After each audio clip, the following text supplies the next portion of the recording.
Sejam muito bem-vindos à nossa live sobre distúrbios do desenvolvimento sexual. Hoje a gente vai falar sobre embriologia, sobre o desenvolvimento sexual normal e sobre os distúrbios do desenvolvimento sexual. E, inclusive, vou ter uma grande colega aí convidada, que vai descrever para a gente aí um caso que ela teve.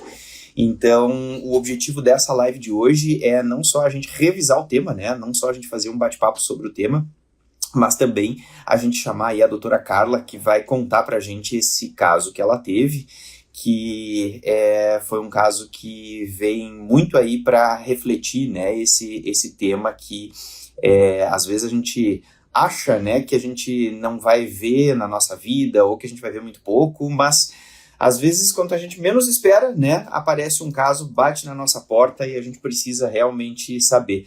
Não é só para a gente responder questão de prova, responder questão do tego, que a gente precisa saber esse tema, né? A gente precisa saber para a vida também. Então, sejam todos muito bem-vindos. Vamos falar, então, sobre... Eu vou explicar um pouquinho, vou lembrar um pouquinho sobre a embriologia, e aí depois a gente fala sobre os distúrbios do desenvolvimento sexual. Gente, só revisando o básico, então, né? Para quem está fazendo o nosso curso do tego, ele é o primeiro módulo, né? Então, o módulo que abre, né, esse nosso curso é justamente para a gente explicar um pouquinho sobre a embriologia. Então, se a gente for lembrar como é que é o desenvolvimento sexual do embrião XX, né, as gônadas, elas acabam tendo uma diferenciação natural em ovários. Os ductos de Wolff são aqueles ductos mesonéfricos e os ductos de Miller são os paramesonéfricos, que é um sistema, né, de ductos que a gente tem um par de ductos de Wolff e um par de ductos de Miller. Isso qualquer embrião vai ter, né, durante a sua vida embrionária. No embrião XX, o que acontece, né? Os ductos de Miller, eles estão programados para desenvolver automaticamente em qualquer tipo de embrião. Então, eles vão acabar se desenvolvendo, gerando as tubas, o útero e os 2/3 superiores da vagina. E os ductos de Wolff, eles precisam de um estímulo hormonal para poder desenvolver, eles precisam de androgênio, de hormônio masculino, né, para poder desenvolver. No embrião XX não tem esse hormônio masculino, não tem testosterona, portanto, acaba não acontecendo, né, o desenvolvimento dos ductos de Wolff. Em algumas mulheres, eles acabam ficando como remanescentes, né, e a gente vai ver estruturas saculares císticas, geralmente nas regiões dos fórnices vaginais, que a gente vai chamar de cistos de Gartner. Inclusive, na prova do tego agora desse ano, tinha uma imagem de ressonância, né, de uma paciente com cistos de Gartner que perguntava o que era, né, que era um remanescente, na verdade, embrionário, né, dos ductos de Wolff. O que acontece no embrião XY? No embrião XY, a gente vai ter, então, aquela gônada indiferenciada que, pela presença do cromossomo Y, né, vai ter o fator de diferenciação testicular, que a gente chama de TDF, Testis Differentiation Factor, vem do inglês, né? E aí, esse fator de diferenciação testicular, que está presente só naquela... ele é produzido, né, por um gene que é bem aquela parte que não tem homologia com o cromossomo X, e esse TDF ele transforma a gônada indiferenciada em testículo. O testículo, já na vida embrionária, ele começa a diferenciar as células de Sertoli e as células de Leydig. O que acontece? A célula de Leydig ela vai começar a produzir testosterona já na vida embrionária, né? E a célula de Sertoli começa a produzir o hormônio antimilleriano.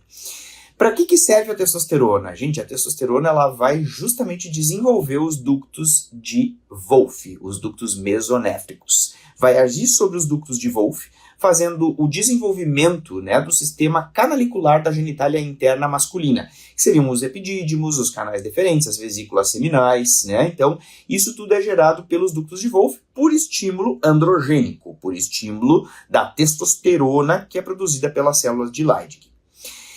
E os ductos de Miller, eles têm aquele desenvolvimento normal, natural, né, que aconteceria. Então, o que acontece? No embrião XY, vai ter o fator antimilleriano, o hormônio antimilleriano, que é produzido pela célula de Sertoli, e esse hormônio antimilleriano bloqueia, né, esse desenvolvimento normal dos ductos de Miller. Tá bom, Jader, mas e aí como é que vai ficar, então, o sistema da genitália interna? Então, a genitália interna ela vai ter os canais deferentes, as vesículas seminais, e vai ter também aí, então, todo o sistema canalicular da genitália interna masculina. E a genitália externa, na verdade, ela precisa também do androgênio para desenvolver. Então, aquele tubérculo genital que automaticamente estaria programado para gerar uma genitália externa feminina, sob estímulo androgênico, dos estímulos dos hormônios androgênicos, ela acaba se transformando, então, em uma genitália masculina. Muito bem. Então, só para a gente relembrar, né, aí o que é a embriologia básica. Agora vamos entrar na patologia, nos distúrbios do desenvolvimento sexual, e logo eu já vou chamar a Carla aí para discutir com a gente um caso bem emblemático que ela teve. Gente, olha só, quando a gente fala sobre os DDS XY, na verdade, antigamente a gente chamava de pseudohermafroditismo masculino. Esse termo caiu por terra, né? Não se usa mais esse termo pseudohermafroditismo masculino. Hoje a gente fala de distúrbio do desenvolvimento sexual XY. O que é o DDS XY? O DDS XY é quando a gente vai ter uma pessoa, né, que ela nasce com o genótipo XY. Então, assim, o gene que ela tem, na verdade, né, é o Y, o cromossomo que ela tem é o Y, né, com o gene SRY, só que a genitália, ela vai ser feminina, por isso que a gente chama de DDSXY. E o grande representante, né, dessa classe vai ser a síndrome da insensibilidade androgênica, na forma completa, que a gente também chama de síndrome de Morris.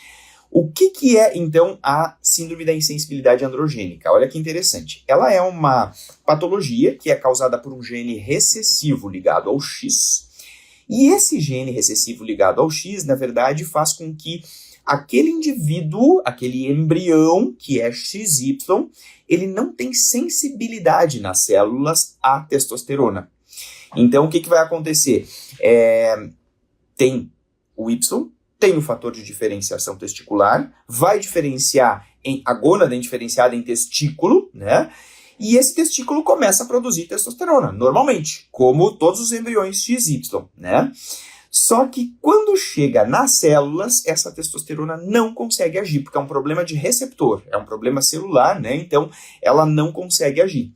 Portanto, os ductos mesonéfricos, que são os ductos de Wolff, eles não vão desenvolver. Tá, mas e aí, Jader, se não desenvolve, então não consegue gerar genitália interna masculina? Exatamente isso. Tá, mas então vai gerar genitália interna feminina. Olha que interessante. Tem o testículo lá, portanto, tem a produção de testosterona, mas também tem a produção do antimileriano pela célula de Sertoli. E aí esse antimileriano não deixa desenvolver os ductos de Miller. Portanto, não vai desenvolver nem genitália interna masculina, nem genitália interna feminina. Tá, mas então é ausência de genitália interna? É ausência de genitália interna. Tem testículo, que pode ser criptorquídico, né, ou intrapélvico, mas não tem genitália interna, nenhuma genitália interna. Tá, mas e a genitália externa? O que vai acontecer com a genitália externa? Pensem comigo. Quando a gente tem o desenvolvimento do tubérculo genital, ele vai ter uma programação automática para gerar uma genitália externa feminina, certo? Sem nenhum tipo de estímulo hormonal. Para ter a genitália externa masculina, tem que ter ação androgênica. Tem a produção de androgênio, né? Então esse embrião tem a produção de androgênio, só que ele não consegue agir nas células. Portanto, o tubérculo genital automaticamente gera uma genitália externa feminina. Portanto, vai ter vulva, né? E vai ter, inclusive, o terço inferior da vagina fechado, bloqueado em fundo cego. Então, a paciente que tem síndrome de Morris, na verdade, ela vai nascer com uma genitália externa absolutamente feminina, né? Ela vai ter vulva, ela vai ter uma vagina extremamente curta, é uma vaginometria de menos de 4 centímetros, que essas pacientes geralmente têm. E a gônada, na verdade, é testículo, porque o cariótipo, né, ela é cariotipicamente XY. Tá, então geneticamente tinha sido programada para ser, como era XY, né, então do gênero masculino, na verdade, biologicamente masculina, só que pela insensibilidade ali do receptor, acabou gerando a genitália externa feminina, certo? Isso é o que a gente chama de síndrome de Morris ou síndrome da insensibilidade androgênica.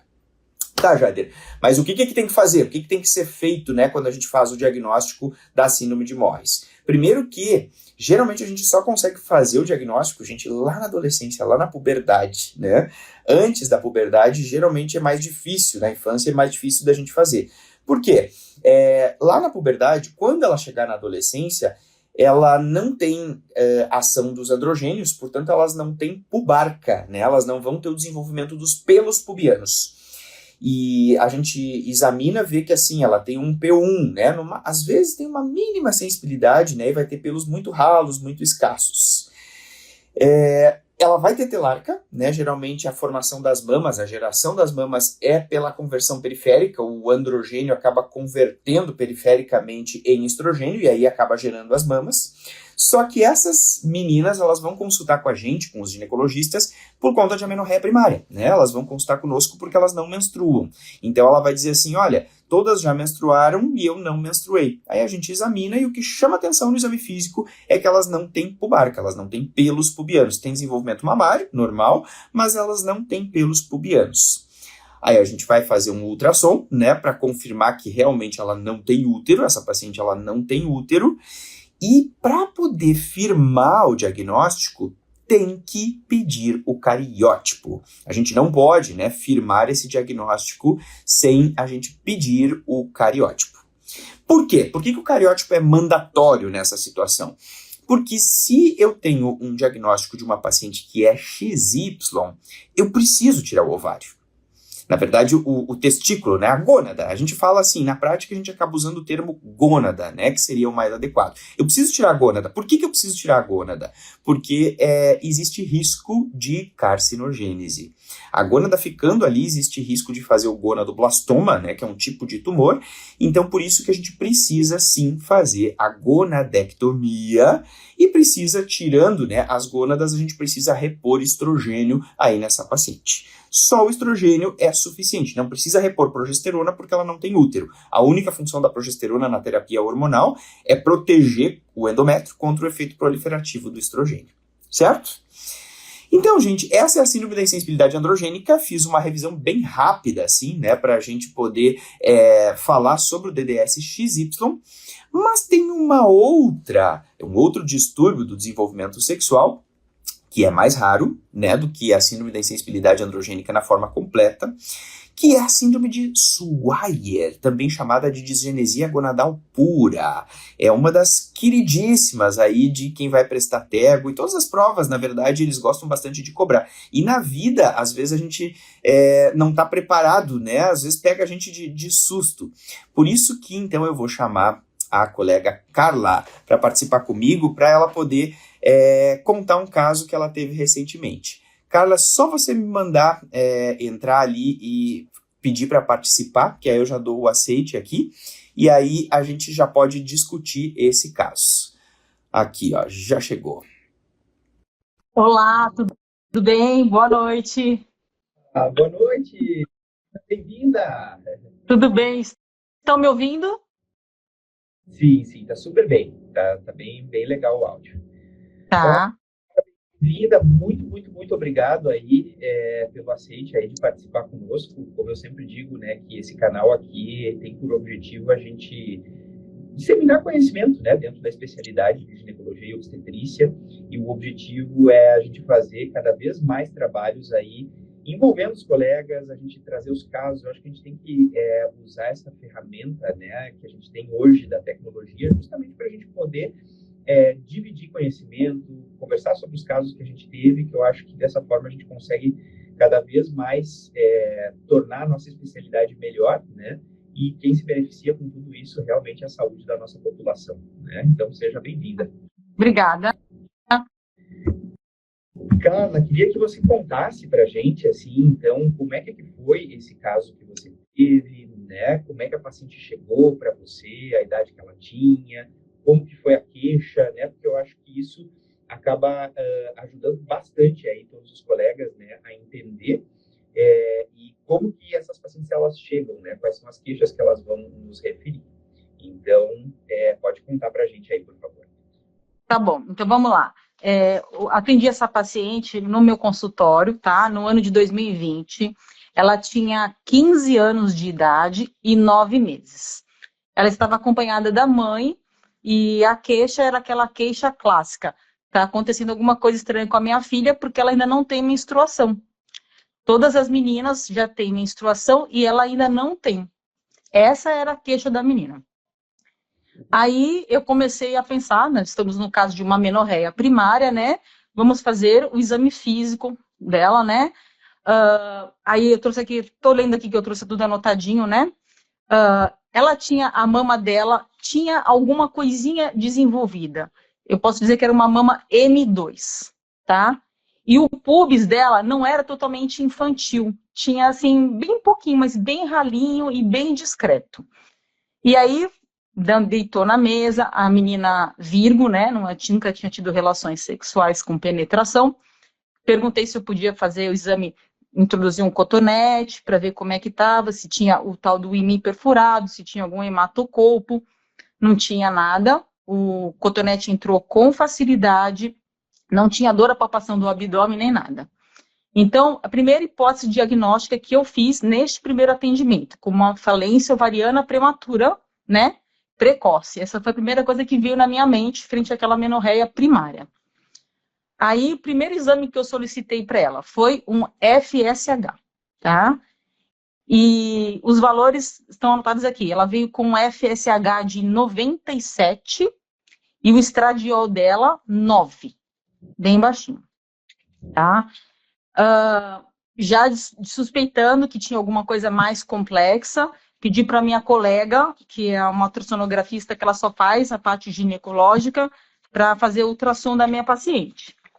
E aí, o que ela viu? Ela colocou assim, ó, primeira avaliação dela, útero de dimensões muito reduzidas, infantil, ovários não visualizados, a critério solicito ressonância magnética pélvica para elucidação diagnóstica.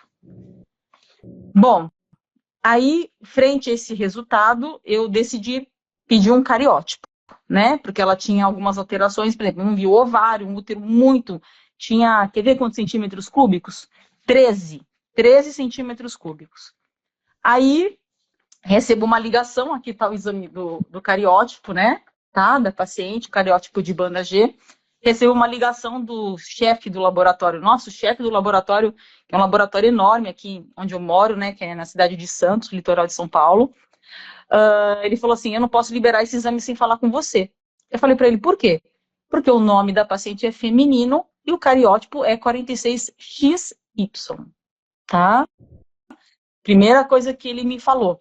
E aí eu falei assim, não, então é compatível. Você pode liberar aí no seu sistema que eu vou convocar a paciente para conversar com ela. Quer que eu pare aqui um pouquinho? Então, ótimo. Acho que foi assim, ó. Acho que foi super bacana o seu relato, assim, Carla, para mostrar como que essas pacientes chegam, né? Elas chegam com a queixa de amenorreia primária, né? Então elas vão chegar para a gente. Geralmente essa é a história clássica que vem trazendo mãe, o objetivo de, poxa, todas as meninas já da escola ali, da turma, né, já menstruaram, ela ainda não menstruou, e aí, quando a gente examina, realmente a gente vê, né, que ela tem aí, até pode ter algum grau de desenvolvimento sexual, como você viu que tinha um pouquinho de desenvolvimento mamário, né, mas não era compatível, né, com o que a gente esperaria, né, nessa idade de 15 anos.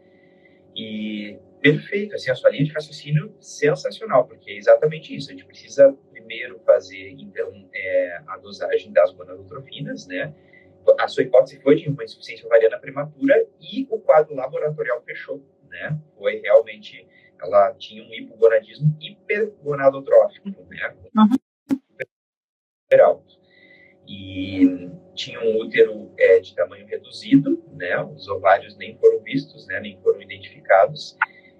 E o cariótipo realmente foi compatível, né? Então, com essa síndrome. Então, qual foi o diagnóstico que você chegou? Aí mas aí vou contar uma coisa que não vale, tá? Eu fiz ginecologia endócrina na Unifesp, tá? E eu vou falar que isso deu uma ajuda, né? Assim, eu achei que aqueles casos que eu via durante a especialização, eu só ia ver lá em São Paulo, né? Nunca achei que isso ia acontecer no meu consultório.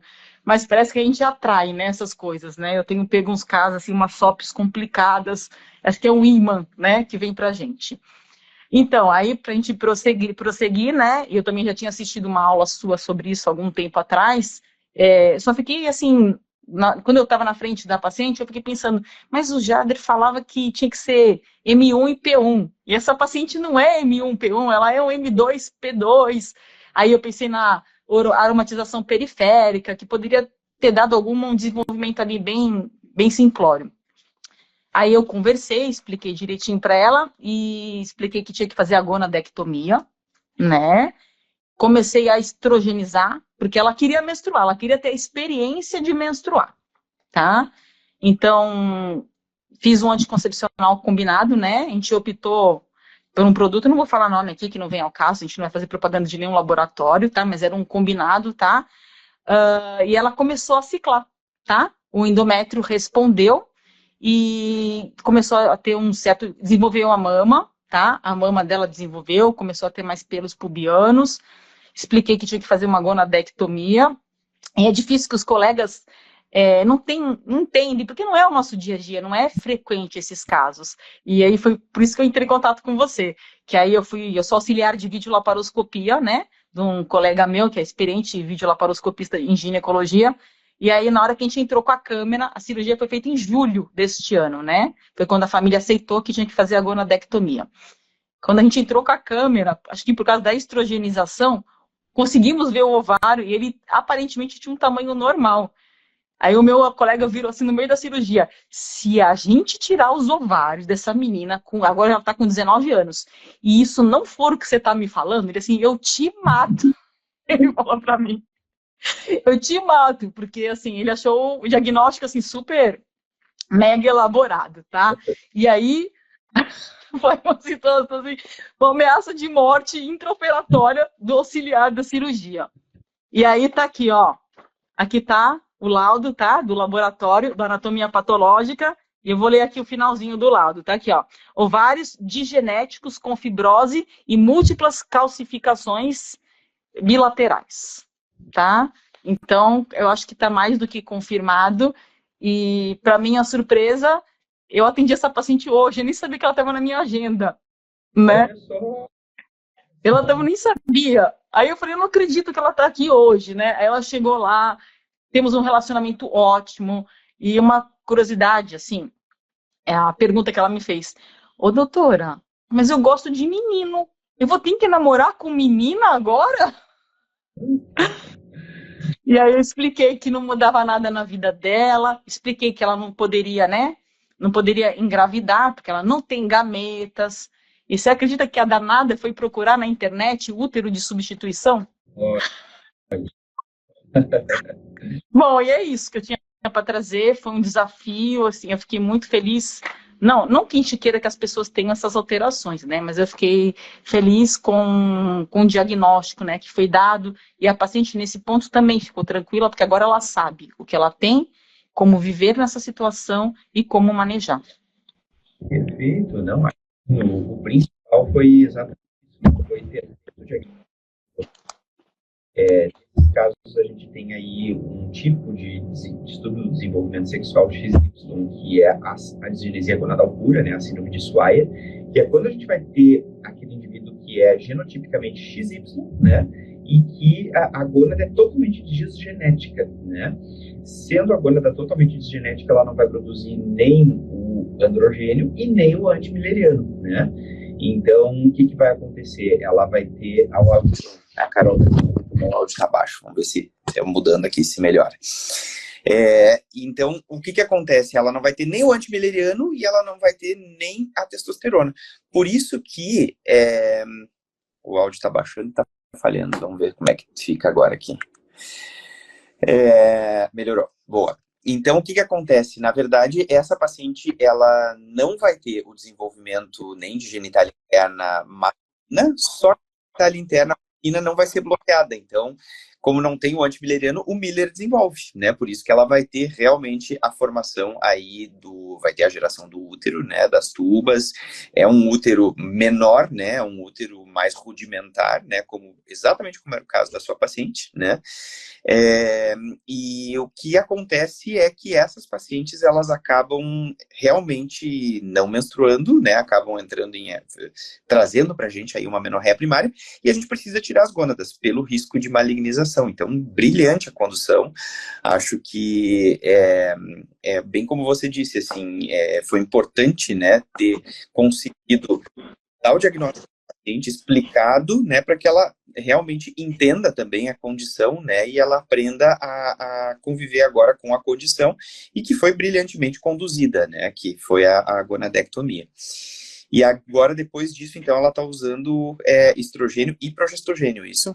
Isso, porque precisa fazer a proteção endometrial. Tem um útero né, pequeno, né, rudimentar. Inclusive, até ele, após a estrogenização, quer ver quanto é que está agora? Eu tenho um ultrassom recente dela. Agora ela está com 27 centímetros cúbicos, tinha 13, né? Então agora está com 27. Então, está respondendo, expliquei para ela hoje a importância de manter o tratamento por causa dos ossos, né? Para ela não ter uma osteoporose, tudo isso. Ela tem um namorado, tá? E ainda não teve relações sexuais com ele, porque ela tem medo, né? De tudo que aconteceu, da surpresa do diagnóstico, mas e tá aí. Então, tá vivendo normal e contente em saber como que é o organismo dela. Perfeito, perfeito, é isso aí. E a gente precisa realmente repor a progesterona para proteção endometrial, né? É isso aí. E o estrogênio pela questão da saúde óssea e também pela questão da proteção cardiovascular, né? A gente sabe que o estrogênio ele é cardioprotetor, né? Uma menina adolescente, assim, e com níveis super baixos de estrogênio, realmente a gente vai aumentar cada vez, incrementar mais risco para ela. Então, muito legal, muito interessante aí a sua condução, assim, você fez toda a diferença na vida da paciente. É. Vamos ver se eu consigo publicar o caso. Não sei se interessa muito. Sim, com certeza, com certeza. Gente, quem está nos ouvindo quer fazer alguma pergunta? Quem pegou o caso aí, podem perguntar para a gente. Acho que o legal é justamente a gente poder conversar e dividir. Viram como não apesar de ser raro, né, Carla, aparece, né? Você vê que para você aparecer, e às vezes pode surpreender a gente, né? Às vezes a gente está naquele dia a dia tão acostumado com o nosso feijão com arroz ali, né? Atender anticoncepção, vulvovaginite, rastreamento, né? E daqui a pouco, às vezes, pum, né? Chega um caso de amenorreia primária, assim, que a gente pensa, opa, peraí, às vezes a gente já vai direto pensando, claro, tem que, obviamente, excluir IME perfurado, que são diagnósticos mais frequentes, mas a gente pode ter esses distúrbios do desenvolvimento também, né? Exatamente, né? E eu acho que o meu consultório está bem aflorado, porque eu tenho pacientes trans também, que eu faço acompanhamento, né? Atendi outro dia uma SOP numa menina, nossa, a menina tem 11 anos e está com 119 quilos. Com 11 anos de idade, também está sendo um grande desafio. Então, assim, eu sou apaixonada pela gineco-endócrino, né? Não posso falar nada, né? Sou apaixonada. Gosto das suas aulas quando você fala desses assuntos. Eles são difíceis, são complexos, exigem muito raciocínio clínico. Não dá para atender na correria, né, Jader? Não dá. Não dá. Aí, Não dá, e não dá. assim, realmente precisa tá entendendo, né, e indo passo a passo, bem como você fez mesmo, né. Achei super bacana a conversa também com o pessoal da genética, acho que isso foi fundamental, assim, entender bacana também a forma, né, de ter te ligado, né, tipo, eu não vou liberar sem falar com você antes. Então, é muito, muito, muito importante a gente estar em uma equipe multidisciplinar, né, pra gente. Ó, a Mari perguntou aqui, o cariótipo é um exame que está no rol da ANS? Se for uma paciente de baixa renda, tem como solicitar? Mari, nesses casos tem sim. A gente tem, inclusive, indicação formal, né? Como nesse caso da paciente da Carla, tinha indicação formal de fazer o cariótipo, a gente consegue solicitar sim. Precisa, às vezes o convênio pede justificativa, não sei se dessa sua paciente ele pediu justificativa, Carla. Pediram sim. Então, às vezes eles pedem justificativa, enfim, mas aí a gente explicando, né, com todos os elementos clínicos, né, porque realmente essa paciente tinha uma super indicação e formal, e no SUS também, a gente consegue fazer no SUS também, né, quando a gente tem esses casos de indicação formal de cariótipo. Então, muito, muito, muito bom, gente, olha, podem perguntar, pessoal, pode perguntar aí. Ó, obrigado, Ari. Ah, tá, Tata Borges, uma pergunta, ela já respondeu, boa. Tá. Podem Eu tenho uma perguntar. pergunta. Quando que vai ter o GO Papers Experience? Ah, pois então, essa é a pergunta que não quero calar. Ah, tem que ter, tem que ter. Eu fui no Endocrino Papers Experience, maravilhoso evento, gente. Gente, maravilhoso. Então temos que fazer uma da nossa especialidade, né? A gente tem que. Eu quero estar lá, eu quero que vocês três façam. Amo o trabalho de vocês. E vocês têm que fazer. Vamos fazer esse. Na verdade, tá na nossa. Já vou dar o spoiler agora aqui, então. Aí no nosso radar aí para esse ano, né, de 2024, a gente fazer o GeoPapers Experience. O objetivo realmente é a gente fazer uma imersão assim e a gente chamar vários colegas aí também para poder contribuir, para a gente poder trocar experiência. Acho que a gente ainda não tem data, né, mas já está no nosso radar aí para a gente fazer sim para 2024. Já teve do Endocrino Papers, né? Da Cardio Papers tem sempre, né? Também todos os anos. Então a gente está ansioso aí para fazer o da nossa área, né? Até porque a nossa área é uma grande área, né? A gente tem muita coisa para compartilhar, então vai sair. Tá bom. Aí vou levar os alunos da faculdade, que eu dou aula em 2 universidades, levar os residentes do hospital que eu trabalho, fazer um evento valer a pena e bem grande, tá? É Boa, isso. boa. A Tata perguntou aqui, Tata Borges, a indicação de cariótipo. Na verdade, Tata, assim, a indicação do cariótipo tem várias indicações, né? Não é só nesse caso, né, que a gente falou aqui. Tem várias indicações. Paciente que tem, por exemplo, uma suspeita, né, de uma disgenesia gonadal ou de uma insensibilidade androgênica na forma completa. Tem outras condições genéticas também, né, como a síndrome de Turner, né, que é quando falta um dos cromossomos X. Então, a gente teria que entender assim, né? Acho que se a endocrinologista da sua filha pediu, acho que está super bem indicado, né? Acho que realmente tem que ser seguido aí. Ó, Heloísa coloca aqui que tem uma amiga que tem SOP, o tipo de tratamento. Heloísa, na verdade, assim, o tratamento para cólica, para dismenorreia, a gente sempre orienta, assim, que você procure, né, o seu médico, a sua médica de confiança, né, para fazer uma avaliação aí e poder entender, né, aí qual que é o melhor tratamento indicado. Bom, ótimo. Carla, nossa, olha, super interessante. Eu acompanhei, né? Você ia mandando pra gente aqui, né? Mandou a foto do ovário. Vou te contar que eu também, quando eu olhei o ovário, eu também me assustei. Eu disse, opa, mas espera aí, não, a gônada, né? Eu disse, opa, essa gônada ela não era para estar tão grande assim, mas acho que o que justifica realmente é isso, é ela ter usado, né, o hormônio, e eu acredito que provavelmente ela teve aí um tamanho maior, acabou tomando mais forma do que uma gônada disgenética, justamente aí pelo uso do hormônio.